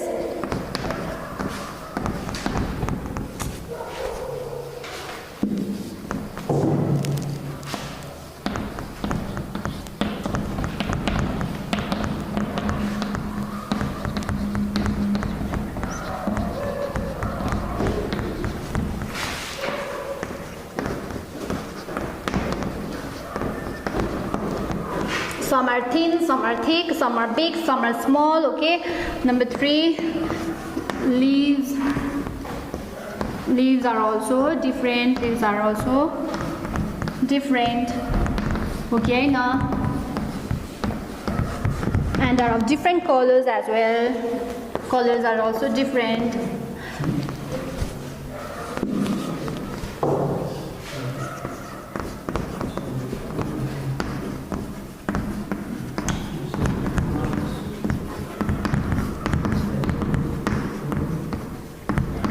भनेपछि आजको स्टोरीमा तिमीहरूलाई मजा आयो होला हैन. आजको स्टोरी पढेर र आजको स्टोरीमा तिमीहरूले प्लान्ट फेरीको बारेमा त तिमीहरूले सुन्यौ, तर प्लान्ट फेरीको बारेमा सुन्नुको बावजुद तिमीहरूले प्लान्टको importance, plants are of different kinds भनेर पनि तिमीहरूलाई याद भयो. Plants are of different kinds भनेर पनि तिमीहरूलाई याद भयो. Plants are of different shape and sizes, प्लान्ट्सको डिफरेन्ट सेप्स एन्ड साइज हुन्छ भनेर पनि तिमीहरूलाई याद भयो. Leaves are also different, leaves पनि प्लान्ट्सहरूको लिभ्सहरू पनि डिफरेन्ट हुन्छ भनेर पनि तिमीहरूलाई याद भयो. कलर्स पनि डिफरेन्ट हुन्छ भनेर तिमीहरूलाई याद भयो. आजको क्लासमा तिमीहरूलाई यति याद भएको भएन? याद भयो. र आजको असाइनमेन्ट तिमीहरूले घरमा गर्नुपर्ने होमवर्क चाहिँ म त्यहाँ ब्ल्याकबोर्डमा लेखिदिन्छु अनि घरमा गर्छ. ठिक छ? यो चाहिँ तिमीहरूको होमवर्क. र म नेक्स्ट क्लासमा चाहिँ म तिमीहरूलाई प्लान्ट्सको इम्पोर्टेन्स बारे पढाउने छु. र आजको लागि चाहिँ यति नै. Thank you class. Hello children, आज फेरि म तपाईँको समक्ष आएको छु. र अस्ति हामीले जुन बाइङ एन्ड सेलिङको एउटा प्रब्लम गरेको थियौँ र मैले जुन हिसाबले यहाँ बुझाएका थिएँ ब्ल्याकबोर्डमा, सायद तिमीहरूले बुझ्यो होला. अनि जुन होमवर्क मैले दिएको थिएँ नम्बर 1 त्यो दिन मैले गरेको थिएँ, नम्बर 2 तिमीलाई गर्नु भनेको थिएँ, सायद गऱ्यो होला. त्यसकै आज एउटा नम्बर 3 को यही बाइङ एन्ड सेलिङको नम्बर 3 सम्स म तिमीलाई गरेर देखाउने छु. र तिमीहरूले राम्रोसँग बुझ्ने अनि त्यसको मुनि जुन अर्को सम्स नम्बर 4 मा दिएको छ त्यसै घरमा ट्राई गर्ने. र अस्ति मैले भनिरहेको छु है, सेलिङ एन्ड बाइङमा हामीले दिनरात सामानहरू किनिरहेका छौँ, बेच्नेले बेचिरहेको छ र यो बिना हामी चल्न सक्दैनौँ. र जहाँ पनि हो आदान प्रदानको युगको अहिलेको समयमा. र तिमीहरूले जान्नुपर्छ, किनभने कोही बेला यस्तो हुन्छ आमाले तिमीलाई केही सामान पठायो बजारमा होइन, सपोज 2टा अन्डा पठायो, 20 रुपियाँ दियो, अन्डाको दाम 10 रुपियाँ छ. अब कति फर्काउँछ दोकानेले भन्दा त्यो हिसाब तिमीले जान्नु पऱ्यो नि. तिमीले 20 रुपियाँ दिएर दोकानेले मलाई कति फर्काउनु पऱ्यो भन्ने हिसाबहरू तिमीले जानेको हुनुपर्छ. र त्यो जान्दा चाहिँ तिम्रो हिसाबमा निपुण हुन्छौ, सायद तिमीलाई कसैले ठग्नु पनि सक्दैन. र त्यही उद्देश्य राखेर नै यो जुन बाइङ एन्ड सेलिङको मेन थिमै त्यही हो, तिमीले धेरै हिसाबहरू जानेर आफू नठगियोस् र अरू आफ्नो आमाहरू सपोज पढेको छैन भने उहाँलाई तिमीले बुझाउन सक्छौ भन्दै यो हामीले सिक्दै गइरहेका छौँ। र अब यो आज एउटा क्वेसन छ, त्यो क्वेसन म तिमीलाई लेख्दैछु र क्वेसन के छ भने यो अलिकति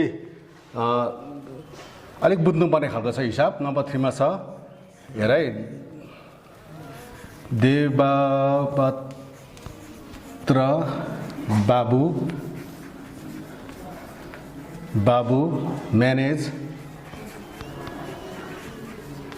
manage his expenses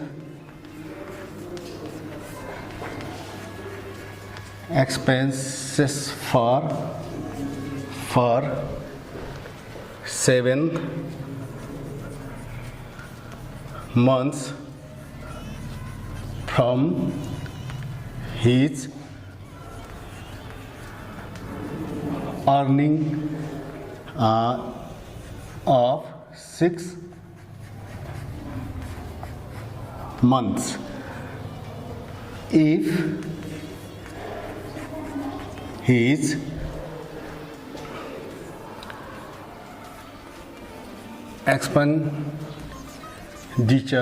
expenditure per month is rupees 14,270, then what is his income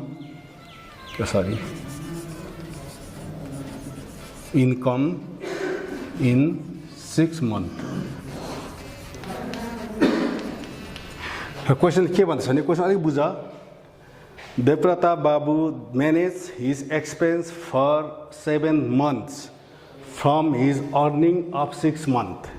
फेरि बुझाएको पल्ट, Devpratap Babu manage his expense for 7 months from his earning of 6 months।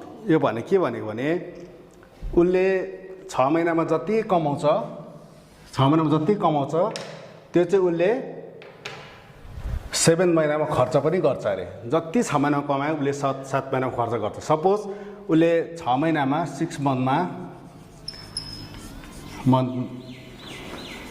10 रुपियाँ कमायो भने 7 monthमा उसले खर्च गर्छ 10 रुपियाँ नै, त्यो भनेको छ।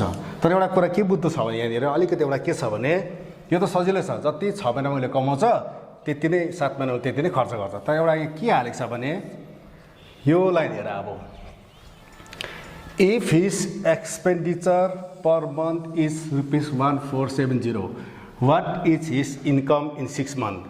र उसले 1 महिनामा चाहिँ कति खर्च गर्दैछ? 14,270 भन्नु मतलब 14,270 उसले खर्च गर्दैछ। 1 महिनामा उसले 14,270 14,270 खर्च गर्छ भने 7 महिना उसले कति खर्च गर्छ भने, किनभने के भनेको छ एक्सपेन्स फर 7 months भने 7 months भनेको 7 महिना उसले खर्च गर्छ र 1 महिनामा उसले 14,270 खर्च गर्यो भने what amount he will expend in 7 months, उसले 7 महिनामा कति खर्च गर्छ भन्नु मतलब हामीले अब के निकाल्नुपर्छ भने उसले सपोज यस्तो भनेको नि, कस्तो भने सपोज कोही एउटा राम भन्ने केटा छ अरे, उसले 7 महिनामा सपोज जति खर्च गर्छ 6 महिनामा कमाएको उसले 6 महिनामा जति उसले अर्न गर्छ उसले 7 महिनामा त्यति नै के गर्छ, स्पेन्ड गर्छ, खर्च गर्छ अरे सपोज है। र उसले यो इक्जाम्पल दिएको, मैले इक्जाम्पल मात्रै दिएको है, इक्जाम्पल मात्रै हो है। र उसले सपोज 1 महिना 1 monthमा उसले कमाउँछ अरे, 1 monthमा कमाउँछ उसले 10 रुपियाँ, लु 10 रुपियाँ उसले 1 monthमा कमायो भने रुपिस 10 उसले 10 रुपियाँ कमायो भने उसले 7 महिनामा 1 महिनामा उसले 10 रुपियाँ के गर्छ, खर्च गर्छ, स्पेन्ड गर्छ। स्पेन्ड गर्यो भने उसले 7 महिनामा कति स्पेन्ड गर्छ भन्दा अब 1 monthमा उसले he spend rupees 10 in 1 month है। त्यसरी नै हि स्पेन्ड रुपिस कति छ अब सरी अलिकति यसपालि गरौँ यहाँ लेख्छु ल in 1 month he spent rupees 10 in 7 months he spent 10 into 7 70 rupees भयो होइन। अब उसले यहाँ बुझ्नुपर्ने के छ भने उसले जति कमाउँछ 6 महिनामा सरी स्पेन्ड अन परेछ त अन एकोर्डिङ क्वेसन हेर क्वेसन के भन्छ भने Devdatt Babu manage his expense for 7 months from his earning of 6 months if his expenditure per month is rupees 1470 what is his income in 6 months यहाँ उयो नै छ अब 7 महिनामा कति खर्च गर्छ नै छ त्यही कारण हामीले खर्च गरेर लेख्नुपर्ने छ यहाँनिर उसले 7 महिनामा खर्च गर्यो इन 1 month हि स्पेन्ड नै हुन्छ यहाँ स्पेन्ड रुपिस 10 र in 7 months he spend rupees 70 र उसले 7 महिनामा चाहिँ 70 रुपियाँ खर्च गर्यो भने उसले 6 महिनामा कति कमायो होला 6 महिनामा किनभने त्यो चाहिँ बुझ्नुपर्छ हामीले 6 महिनामा जति कमायो उसले 7 महिनामा त्यति नै खर्च गर्छ र उसले 6 महिनामा 60 रुपियाँ कमायो भने त 7 महिनामा 70 रुपियाँ खर्च गर्नु सक्दैन इट इज नट पोसिबल है। यदि 6 महिनामा उसले 100 रुपियाँ कमायो भने 7 महिनामा उसले 200 रुपियाँ खर्च गर्न सक्दैन कुरा बुझ्यो होइन। र उसले जति कमायो त्यति नै खर्च गर्यो अथवा जति खर्च गर्यो त्यति उसले कमायो र हामीले हिसाब गरेर कसरी गर्नुपर्छ भने क्लियर भयो लागि तिमीलाई इक्जाम्पल दिएको मैले एउटा र उसले पहिला स्पेन्ड कति गरेको छ त्यो बुझ्नुपर्छ। स्पेन्ड भनेको मतलब खर्च देवता बाबु एक कोर क्वेसन गरेर पढ्नु manage expense for 7 months from his earning of 6 months उसले 7 महिनामा खर्च गर्छ 6 महिनामा कमाएको पैसा if his expenditure per month is 14,270 एक महिनामा उसले खर्च गर्छ 14,270 भने 7 monthsमा चाहिँ कति खर्च गर्छ भन्दैछ। सो सल्युसन कस्तो हुन्छ so in 1 month he spend भने खर्च गर्नु spend rupees 14,270 so likely in 7 months he spend rupees 14,270 into 7 र मल्टिप्लाई गर्न सक्छ मैले 7 0 0 7 7 49 क्यारी 4 गरेँ यहाँ 7 2 14 15 16 17 18 क्यारी 1 7 4 28 29 क्यारी 2 7 1 7 8 9 र उसले 7 monthsमा कति खर्च गर्ने रहेछ he spend rupees 99,890 in 7 months अब क्वेसन के भन्छ उसले यहाँ भनेको छ if his expenditure per month is 14,270 भने एक महिना उसले 14,270 खर्च गर्छ भने 7 महिनामा कति खर्च 7 monthsमा कति खर्च गर्छ भन्दा हाम्रो आयो 7 monthsमा 99,890 रुपिसले खर्च गर्यो तर के भन्छ एकोर्डिङ टु क्वेसन के भन्छ क्वेसनले what is his income in 6 months उसले 6 महिनामा चाहिँ कति कमायो मैले अघि नै भने जति कमाएको त्यति नै खर्च गर्छ होइन र हामी 6 महिना निकाल्नु परेन किन 7 महिनामा जतिले खर्च गर्यो 6 महिनामा त्यति नै कमायो so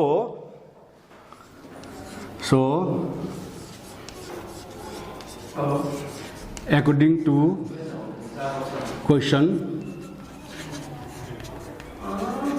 he earned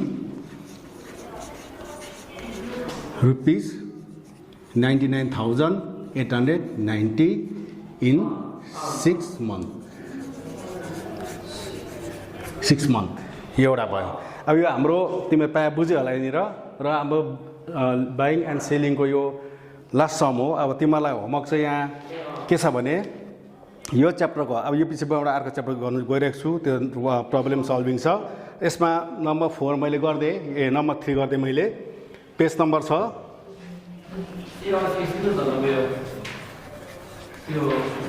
page number छ 43 यो भयो। अनि होमवर्क तिमीहरू होमवर्क गर्नु पर्यो।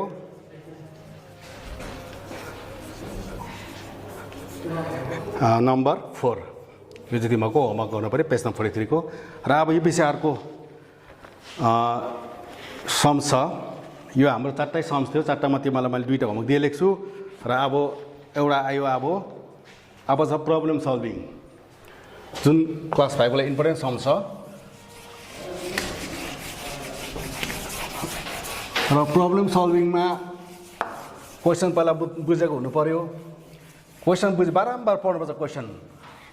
जबसम्म क्वेसन बुझ्दैन तबसम्म हिसाब गर्नु एकदम अप्ठ्यारो पर्छ। र क्वेसन राम्रो बुझेर गऱ्यो भने, किनभने हिसाब के हो र एड है, सबट्र्याक्ट, मल्टिप्लाई, डिभाइड त हो, 4टाबाटै हिसाब बनिन्छ। तर प्रब्लम सल्भिङमा चाहिँ स्टेटमेन्ट अथवा जुन लेखाइ हुन्छ त्यो बुझेर भने तिमीलाई अप्ठ्यारो पर्छ, उल्टा हुनु पनि सक्छ। र एउटा म तिमीलाई गरेर देखाउँदैछु। प्रब्लम एन्ड सल्भ लेसन छ।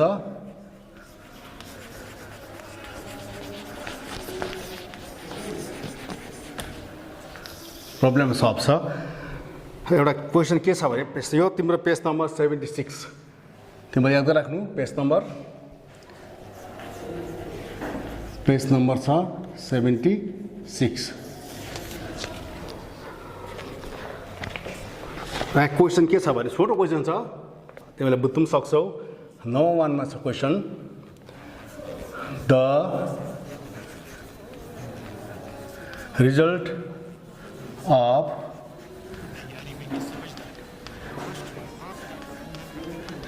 multiplication of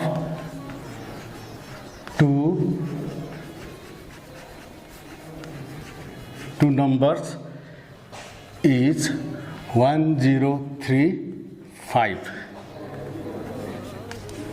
if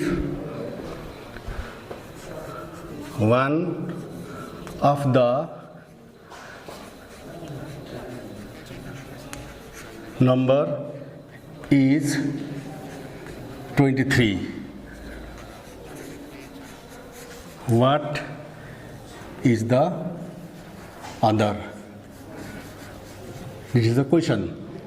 So, के question the result of multiplication of two number is 1035. है जहिले पनि हामी मल्टिप्लाई गरेर दुईटा नम्बर चाहिन्छ हामीलाई.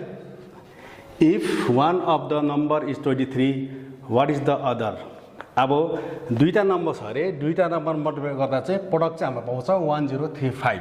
जस्तो मानिलिउँ एउटा नम्बर छ,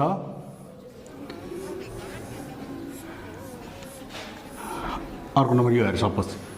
व्हाट इज द प्रोडक्ट? दुईटा मल्टिप्लाई गर्दा के आउँछ हामीले पाउँदैछौँ यहाँ इज इक्वल टु 1035 पाउँदैछौँ. बुझ्यौ है? The result of multiplication, result भनेको यो दुईटा number given two number here, दुईटा बक्स छ मैले बनाएँ, दुईटा नम्बर यहाँ हाल्नुपर्छ हामीले र यो दुईटा नम्बर मल्टिप्लाई गर्दा चाहिँ यो आउँछ अरे.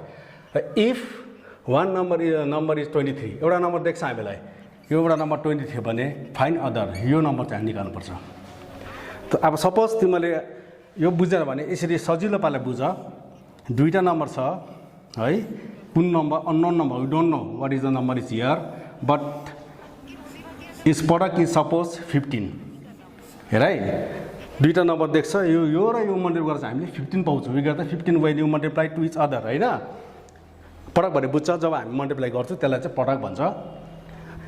र एउटा नम्बर जस्तो given number, one number given number लेखौँ न, गिभन नम्बर एउटा नम्बर देख्छ हामीलाई 5. यो 5 हो भने यो र यो मल्टिप्लाई गर्दा यो आउँछ भने यो नम्बर कुन हो भन्दा यु क्यान से इजिली, होइन? तिमीले इजिली भन्न सक्छौ 5 1 जा 5, 5 2 जा 10, 5 3 जा 15. हामी यहाँ तिमीले सजिलो सक्छौ 5 3 जा 15. सजिलो थियो त, सानो नम्बर थियो, मजाले गर्न सक्छौ. यो पनि सेम प्रोसेस हो. तर हाउ गेट दिस 5, यो 3 चाहिँ कसरी आयो? अब यो तिमीले सजिलो नम्बर 5 र यो 5 सानो थियो र त 5 को मल्टिप्लाई गर्दा तिमीले 3 सजिलो भयो तर 23 को त मल्टिप्लाई गर्न सक्दैन तिमीले त 23 1 जा 23 22 जा कति त्यो त हामीलाई पनि साह्रो पर्छ गर्न सक्दिन र टु गेट दिस नम्बर यो नम्बर पाउन लागि चाहिँ अब यो दुईटा खेला छ यो र के गर्नुपर्ने अब यो दुईटा मल्टिप्लाई गर्दा यो आउँछ कि यो दुईटा किन गिभन नम्बर हो नि त यो पनि दिएको छ यो पनि दिएको छ यो खोज भन्दैछ हामीलाई यो नम्बर खोज भन्दैछ अथवा यहाँ लेखौँ यहाँ लेखौँ है यो नम्बर खोज्दैछौँ हामीले अब how to get this number अब कसरी पाउँछ भन्दा यहाँ एउटा नम्बर चाहिँ 5 देख्छ अन्त पटक दुईटा मल्टिप्लाई गर्दा यो आउँछ भने देख्छ अनि यो नम्बर कसरी निकाल्ने भन्दा के गर्नु पर्दैन यो नम्बरले यो नम्बरलाई रफ नम्बर डिभाइड गर 5 ले यो 15 दिएको नम्बर है यो गिभन नम्बर जुन दिएको छ त्यसले 5 ले यो 15 लाई डिभाइड गर 15 लाई 5 3 जा 15 so this number should be right here त्यो नम्बर यहाँ लेखिदेऊ त्यो नम्बर पाइले हामीले 3 5 चाहिँ 15 अझै एउटा इक्जाम्पल सपोज अर्को नम्बर छ अरे 66 छ अरे अब एउटा नम्बर देख्छ गिभन 11 देख्छ अरे गिभन 11 फाइन्ड दिस नम्बर यो नम्बर खोजा भन्दैछ तिमीलाई है अब कसरी पाउनु अब यो नम्बर पाउनलाई के गर्नु पर्यो हामीलाई त मुख जानी याद छ 11 6 आयो तर ठुलो नम्बर छ भने के गर्नु पर्यो हामीले यसरी नै 11 ले अहिले 60 लाई डिभाइड गर्यो 11 6 जा 66 गर्दा यो हामीले यहाँ यु क्यान राइट हियर 6 यो नम्बर हामीले यहाँ लेख्यो भने यो नम्बर पाइहाल्यो अब यो चाहिँ त्यही हो म्याटर त्यही हो कसरी गर्नु छ भन्दा अब यहाँ दिएको छ हामीलाई result of multiplication of two number दुईटा नम्बरको रिजल्ट चाहिँ यो छ 1035 if one number is 23 given number 23 है यो नम्बर देख्छ यो नम्बर खोज्नुपर्छ अब के गर्नुपर्छ तिमीलाई अघि भनेको छु मैले you have to divide by 23 ले 1035 लाई गर 23 ले 35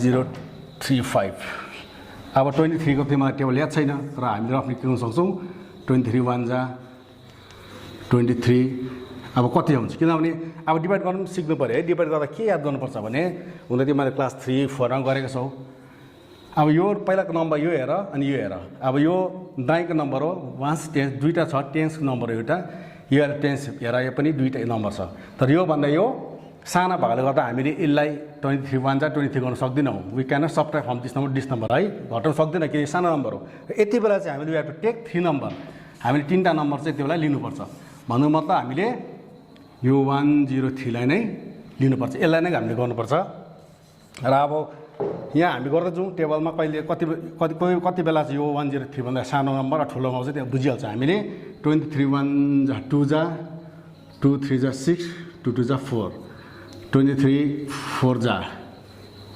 3 जा 3 3 जा 9 3 2 जा 6 23 4 जा 4 3 जा 12 4 जा 8 9 23 5 जा 5 3 जा 15 5 2 जा 10 11 अब यहाँ हेर अब हामीले 5 जा दियो भने त यो नम्बर यो त 103 हो यो 115 हो बेसी भयो त भने यसको अलिकति सानो नम्बर चाहिँ हो 4 so we have to given 4 23 4 जा 92 अब यसलाई सट्टा गर 3 - 2 1 10 - 9 1 अब यो तिमीले यसलाई ल्याउ तल टेक इट 115 अब अघि अलरेडी आएको छ 115 र कति जान्छ 5 जा 23 5 जा 115 so we get this number होइन हामीलाई रिक्वायर्ड नम्बर चाहिएको जुन नम्बर थियो वी गेट 45 अब यो 45 हो भने ढुक्क बस्नु हुँदैन फेरि अब यो दुईटा मल्टिप्लाई गरेर यो आउँदैछ नि त नम्बर अब हो कि होइन वी हेभ टु चेक गर्नु भन्दा यसलाई फेरि रफमा यसले मल्टिप्लाई गर्नु पर्यो र मल्टिप्लाई गर्दा यो आयो भने चाहिँ आवर एन्सर इज करेक्ट भनेर हामी बुझ्छौँ हो अब यसलाई मल्टिप्लाई गरौँ यो मेटाइन्छु म ठाउँ छैन अब गर्नु पर्यो हामीले 23 मल्टिप्लाई 45 अब गर मल्टिप्लाई 5 3 जा 15 क्यारी 1 5 2 10 11 4 3 जा 12 4 2 जा 8 9 so 9 8 10 so we get the 1035 so अब तिमीले के लेख्नुपर्छ आन्सर भन्दा वाट इज अदर नम्बर भन्दा रिक्वायर्ड नम्बर इज हामीले चाहेको नम्बर यो हो नि त required number is 23 this the answer बुझ्यो होला है तिमीहरूले बुझ्यौ हिसाब है अब तिमीहरूले घरमा प्र्याक्टिसलाई 2टा होमवर्क गर्नु पेज नम्बर लेखिदिन्छु म यहाँ त्यही प्रब्लम एन्ड किताबमा के लेखेको छ भने let's understand the problem and solve लेखेको छ यहाँ मैले त्यति मात्रै लेखेँ र पेज नम्बर छ तिम्रो पेज नम्बर छ 76 को नम्बर 3 र नम्बर 4 यो 2टा चाहिँ तिमीहरूको होमवर्क गर्नु राम्रोसँग गर्नु स्टे सेफ आजको मेरो क्लास यहाँ सकिन्छ र अब अर्को क्लासमा फेरि हामी भेट्ने हुनेछौँ त्यो लागि चाहिँ तिमीहरूबाट बिदा लिन्छु